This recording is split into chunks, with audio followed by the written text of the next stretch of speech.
Tapi faktanya pengangguran di kita juga kan masih tinggi, ya kan? Jumlah masyarakat miskinnya juga masih tinggi, ya kan? Banyak hal-hal lah terkait dengan kesadaran hukum dan sebagainya di Provinsi Banten juga kan masih rendah. Masih ada kekerasan di rumah tangga, masih ada kekerasan terhadap ibu dan anak dan sebagainya yang menjadi PR kita bersama.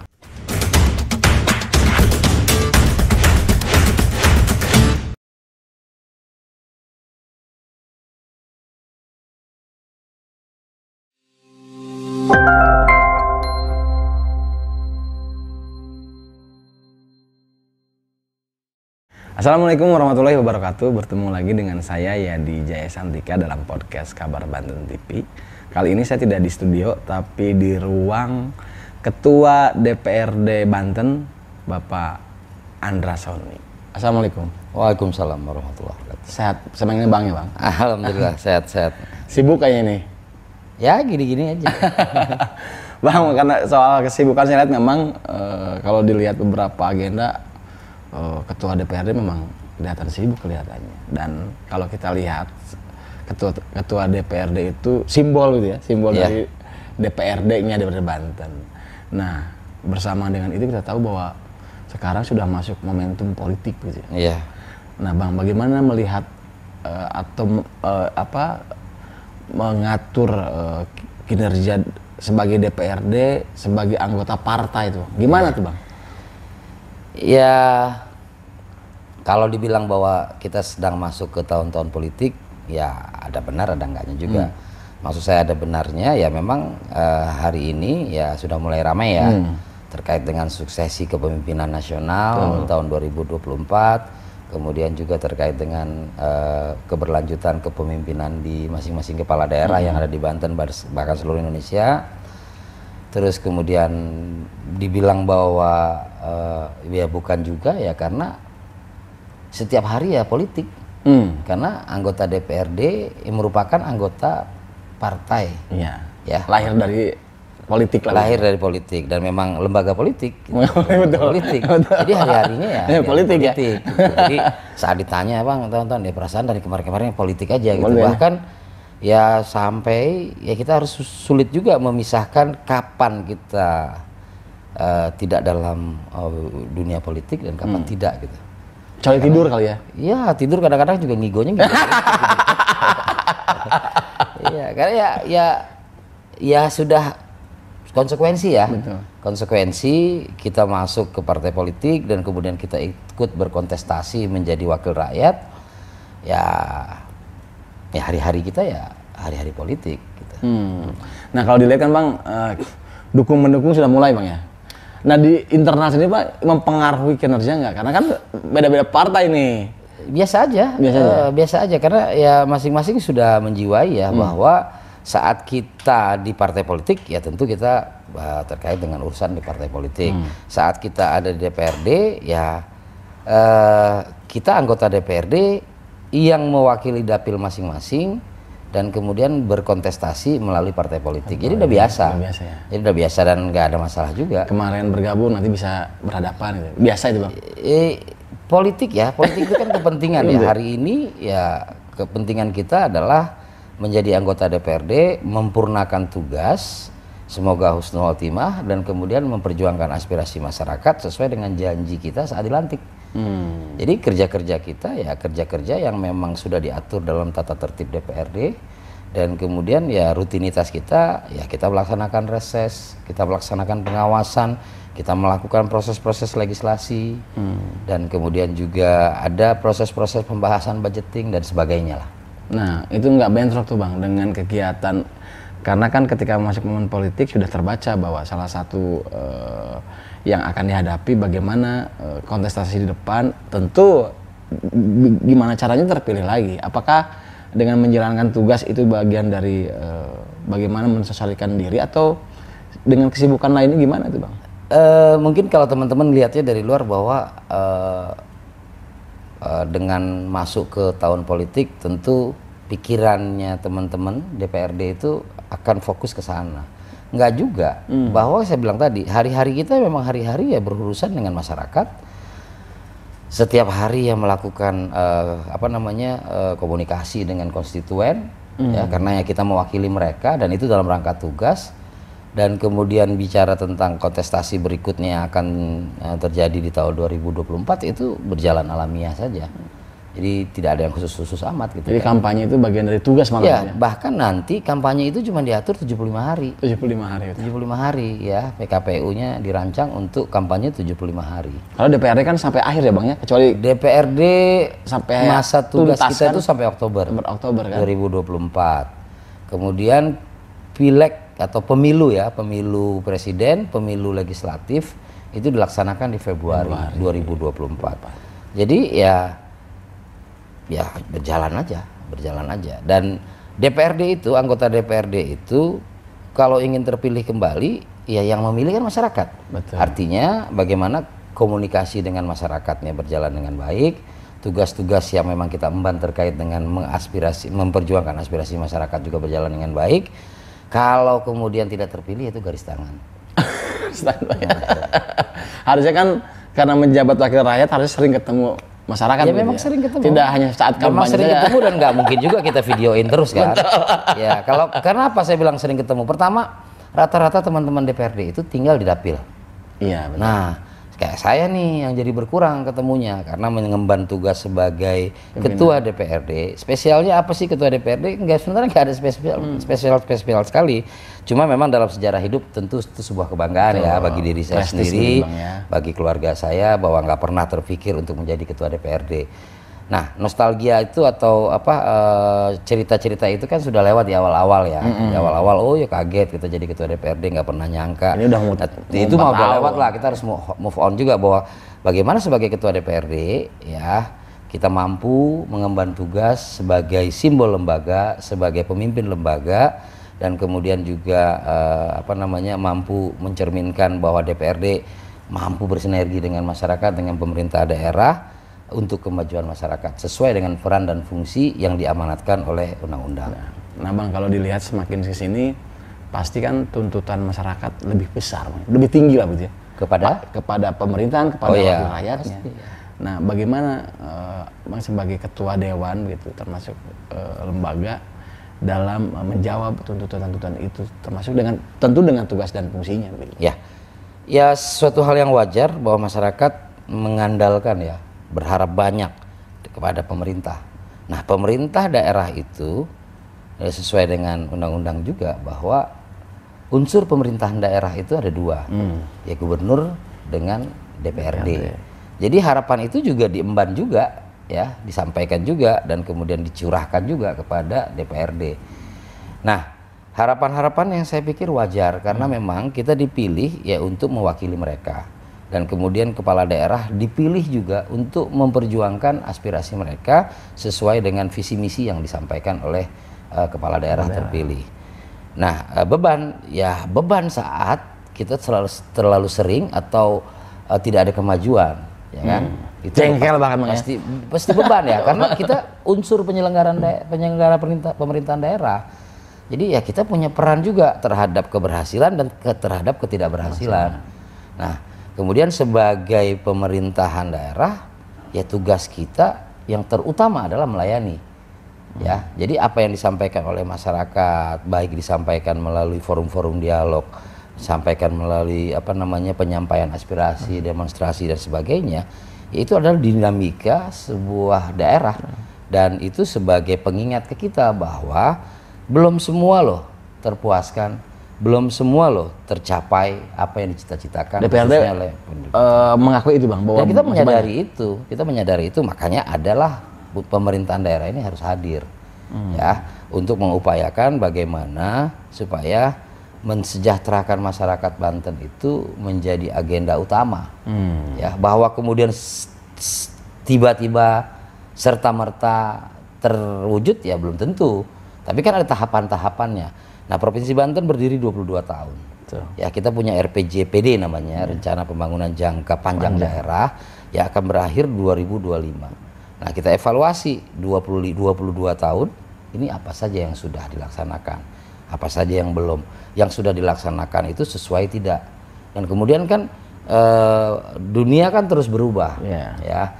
kemudian pertumbuhan penduduk juga, dan kemudian segala macam problematika kehidupan juga kan, ekonomi, sosial, budaya dan sebagainya.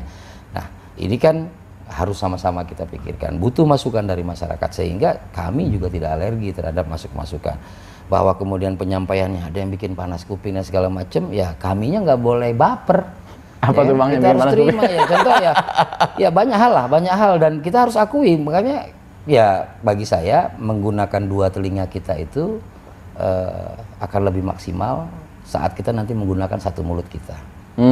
Jadi sebagai anggota parlemen kita kan harus bersuara. Betul. Tapi suara itu adalah muncul karena kita mendengar.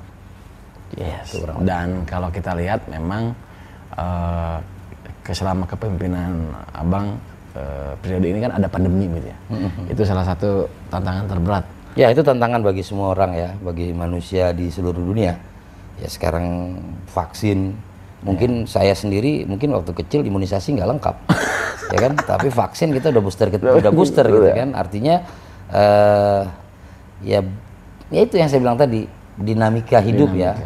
Karena hidup kan nggak lancar-lancar aja. Betul. Termasuk dinamika pemerintahan Bang. Sekarang ya, tahu bahwa ini penjabat transisi Bang. Ya. Bagaimana DPRD memposisikan dalam pemerintahan yang transisi ini Bang? Ya, sebagai salah satu unsur penyelenggaraan pemerintahan daerah di Provinsi Banten, kemudian kita sebagai provinsi ini adalah merupakan perwakilan pemerintah pusat ya. Dalam hal ini gubernur dan perangkat-perangkatnya. Nah, bahwa kemudian gubernur dibantu oleh OPD, termasuk DPRD juga dibantu juga oleh OPD. Jadi bukan hanya dibantu oleh sekretariat DPRD. Jadi mitra kita itu ya gubernur. Nah, gubernur itu punya perangkat dan itu juga mitra kita.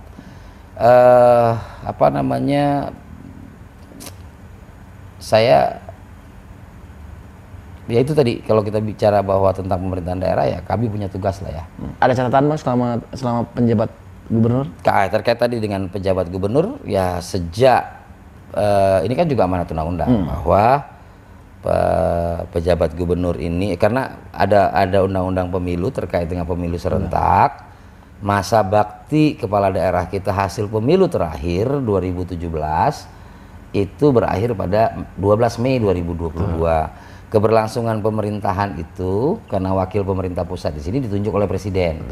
Ditunjuklah penjabat gubernur untuk melaksanakan tugas dan fungsi daripada gubernur sampai terpilih nanti, dengan berdasarkan kepada RPD, rencana pembangunan daerah.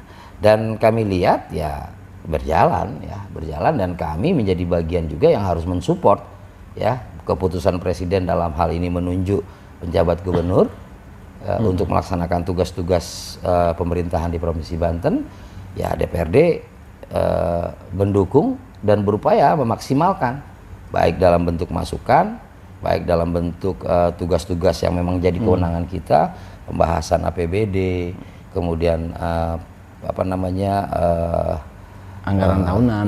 Ya itu ya APBD dan kemudian juga hal-hal lain lah, hal-hal lain. Bang, kalau dilihat. Nah, saat bicara tentang catatan, ya ini namanya PJ ya, namanya penjabat gubernur pasti punya keterbatasan. Tidak sama dengan definitif. Ya, kemudian juga kewenangannya juga tidak semaksimal definitif. Dan definitif juga kan punya wakil. Iya. Ya, kalau Pak Gubernur kan sekarang penjabat gubernur dia nggak punya wakil. Sendirian. Sehingga saya melihat apa yang diupayakan oleh beliau dengan melakukan koordinasi dengan seluruh stakeholder yang ada dan terkhusus dengan Forkopimda, karena penting itu keberlangsungan pemerintahan itu kan dari semua sudut, dari sisi hukum, sisi ekonomi. Makanya sekarang tuh saya lihat komunikasi dengan perwakilan BI, komunikasi dengan Kapolda, komunikasi dengan Danrem terkait dengan ini, kemudian kejaksaan dan sebagainya, selalu berkoordinasi, dan saya melihat itu suatu hal yang positif karena membangun daerah nggak bisa sendirian. Betul, harus banyak orang. Ya. Dan kalau bicara psikologis politik katanya Bang, dengan posisi PJ gubernur gitu, bahwa yang tertinggal sekarang adalah mandat masyarakat adanya di DPRD karena ini sebelah. Nah, gimana tuh menanggapi itu? Apa itu juga yang bikin sekarang ya kalau bicara tentang sepotong saja bahwa gubernur itu kan dipilih oleh rakyat gitu kan.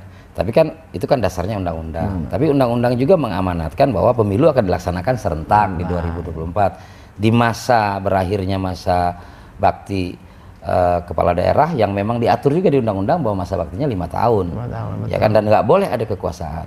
Sehingga presiden yang juga merupakan pilihan rakyat ya itu menunjuk penjabat gubernur. Jadi kekuasaan presiden itu untuk menunjuk penjabat gubernur.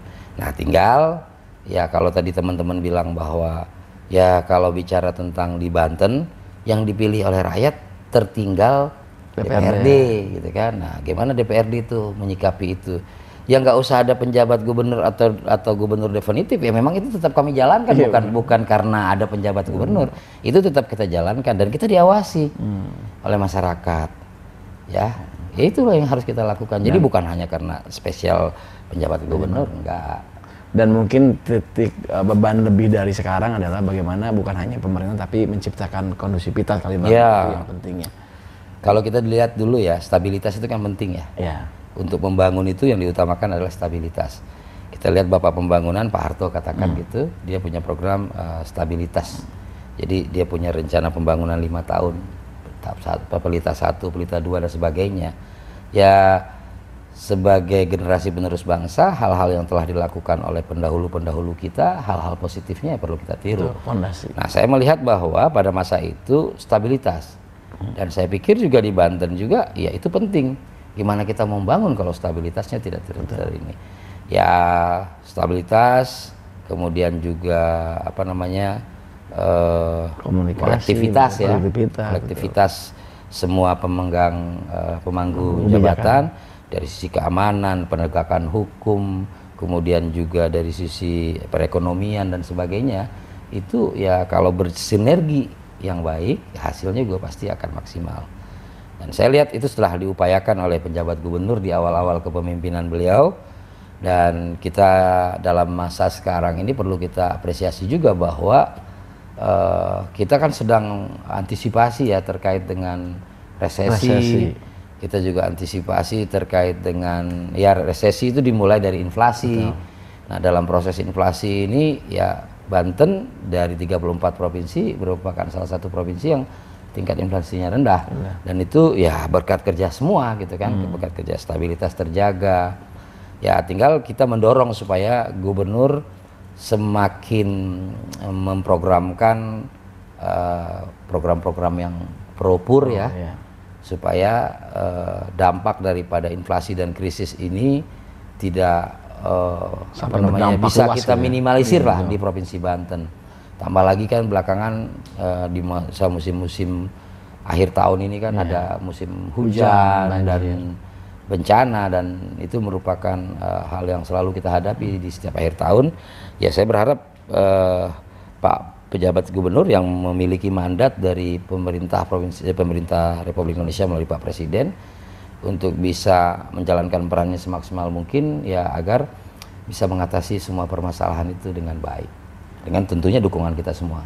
Nah, terakhir nih Bang, apa sebenarnya tantangan pemerintahan Provinsi Banten Bang terkait dengan posisi pemerintahan yang transisi dihadapkan dengan pemilu serentak nanti Bang, khusus untuk Banten, apa tantangannya menurut Abang? Fokus ya, tantangannya bisa nggak fokus gitu, bisa nggak Pak pejabat gubernur ini fokus menjalankan tugas-tugasnya. Salah satu mandat dari presiden itu adalah mampu melaksanakan, harus melaksanakan atau mempersiapkan pemilu sampai dengan pemilu kada, ya kan? Itu salah satu mandatori tugasnya. Ya kemudian di masa-masa ini ya juga bisa fokus nggak kita melayani rakyat, tetap dinomorsatukan, bahwa kemudian kita, badan saya katakan sebagai anggota partai politik punya agenda politik. Ya politik kita agendanya kan pasti untuk kemajuan masyarakat dan sebagainya. Juga bisa ya apa kita bilang fair gitu ya, menjalankannya. Jadi ya sambil jalan berimbang gitu ya, berimbang gitu kan. Kemudian tugas kerjakan dulu, ya sisanya baru kita beraktivitas yang lain gitu. Jadi tantangannya menurut saya adalah fokus. Sekarang udah cukup fokus. Nah, ya ini yang harus kita upayakan. Pertama ya fokusnya kemana? Contoh PR kita terkait dengan pendidikan, ya kan. Sebanyak apapun kita membangun sekolah, tetap masih kurang. Ya, sesuai dengan kewenangan yang ada di provinsi, adalah pendidikan tingkat SMA, SMK dan SKH.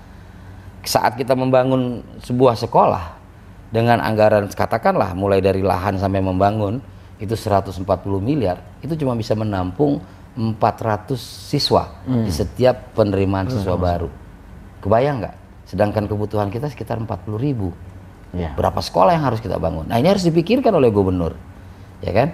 Nah, DPRD dalam hal ini Komisi 5 ya melakukan pengawasan dan kemudian juga hal-hal yang ide-ide yang muncul dari masyarakat, dari gubernur, dari semua pihak itu didiskusikan dan segala macam. Nah, saya pikir itu tadi fokus pendidikan. Kesehatan, kita lihat jumlah rumah sakit, ya kan, dengan minimal harusnya di Provinsi Banten ini itu 1/1000 penduduk, artinya satu tempat 1000 penduduk ada satu rumah satu sakit. bed di rumah sakit itu untuk mengcover 1000, 1/1000 ini kan belum, ya kan. Terus kemudian juga rumah sakit banyak berdirinya masih di wilayah-wilayah perkotaan. Iya, betul. Ya, contoh di Tangerang Raya gitu kan banyak sekali rumah sakit. Nah, ini kebijakan-kebijakan ini juga harus fokus juga gimana saat ada orang mau bangun rumah sakit dan sebagainya, jangan numpuk di situ dong. Nah, ini juga harus dibangun juga komunikasi dengan pihak-pihak yang memang diberikan amanat oleh pemerintah, oleh undang-undang. Salah satu adalah kejaksaan. Kejaksaan kan diberikan amanat juga untuk mengurusi urusan kesehatan justisial ya istilahnya. Dan itu sudah ditindaklanjut, alhamdulillah kan ada program di Provinsi Banten di Kabupaten Serang akan dibangun rumah sakit Adiaksa yang jumlah tempat tidurnya ya lebih dari 300 tempat tidur dan itu rumah sakit bagus gitu. Dan itu ya sangat membantu di Kabupaten Serang dan bahkan kemudian juga minta bisa mensupport dari Lebak dan sebagainya. Ya. Kemudian ekonomi harus kita akui juga, kita nggak boleh terlalu berbangga bahwa Banten ini adalah wilayah industri, ya investasi puluhan triliun setiap tahun masuk. Tapi faktanya pengangguran di kita juga kan masih tinggi, ya kan. Jumlah masyarakat miskinnya juga masih tinggi, ya kan. Banyak hal-hal lah terkait dengan kesadaran hukum dan sebagainya di Provinsi Banten juga kan masih rendah, masih ada kekerasan di rumah tangga, masih ada kekerasan terhadap ibu dan anak dan sebagainya yang menjadi PR kita bersama. Ya kan, kalau kita nggak fokus ke sana, akhirnya Banten itu yang nggak akan bisa mampu untuk mengejar gitu ya, mengejar ketertinggalan kita sesuai dengan cita-cita kita dulu, semangat mendirikan Provinsi Banten. Nah, amanatnya sekarang dipegang oleh kita, fokus. Jadi tantangannya adalah fokus. Jadi walaupun tahun politik, membangun, melayani masyarakat itu tetap fokus. Karena tugas dan fungsi kita sebagai penyelenggara pemerintahan daerah yang utama adalah melayani. Oke, luar biasa. Panjang juga ya. Dan menurut saya nggak mudah tuh Bang ya. Ya. Antara politik itu kan universal gitu ya. Padat juga. Ya. Dan kadang kan kita ngelihatnya politik, wah politik kejam gitu kan. Mana ada lagunya juga itu kan. Politik itu kejam. Gitu kan. Ya saya juga nyampe pasti politik kejam nggak ya gitu ya. Ya akhirnya definisi kejam itu muncul ke kitanya. Saat kita menjalankan tugas kita sebagai insan politiknya nggak benar, ya itu yang kejam. Ya kan? Karena tidak amanah juga kejam. Saya ingat ya Pak Prabowo bilang salah satu, saya nggak tahu Pak Prabowo ngutip dari mana, tapi saya mengutip dari beliau bahwa orang-orang baik itu harus terjun ke politik supaya kekuasaan itu dipegang oleh orang-orang baik. Karena kekuasaan di kita kan melalui proses demokrasi, dalam hal ini pemilu, ya kan. Bapak duduk di rumah tidak ikut kontestasi kan nggak mungkin juga jadi anggota DPRD. Bapak harus mendaftar sebagai calon. Sebelum mendaftar sebagai calon, Bapak harus mendaftar dulu sebagai partai politik. Nah, ada beberapa partai politik yang platformnya pasti sama, saya pikir pasti Pancasila, merah putih, ya kan. Dan bahwa kemudian cara mereka berjuang ada yang dengan ini, dengan itu segala macam. Ya itu kan cuma cara. Itulah politik. Politik adalah cara. Wah, saya kayaknya nggak sanggup aja ketua DPRD. Pak Ketua, terima kasih banyak ini udah. Ya, saya panjang, juga terima kasih. Banyak agenda tapi sudah menyempatkan untuk ngobrol dengan kita. Insya Allah. Mudah-mudahan nggak kapok, nanti kita bisa ngobrol lagi. Iya, siap. Baiklah, terima kasih banyak. Demikian podcast kita kali ini dengan Ketua DPRD Banten, Pak Andra Soni. Sampai ketemu lagi. Wassalamualaikum warahmatullahi wabarakatuh.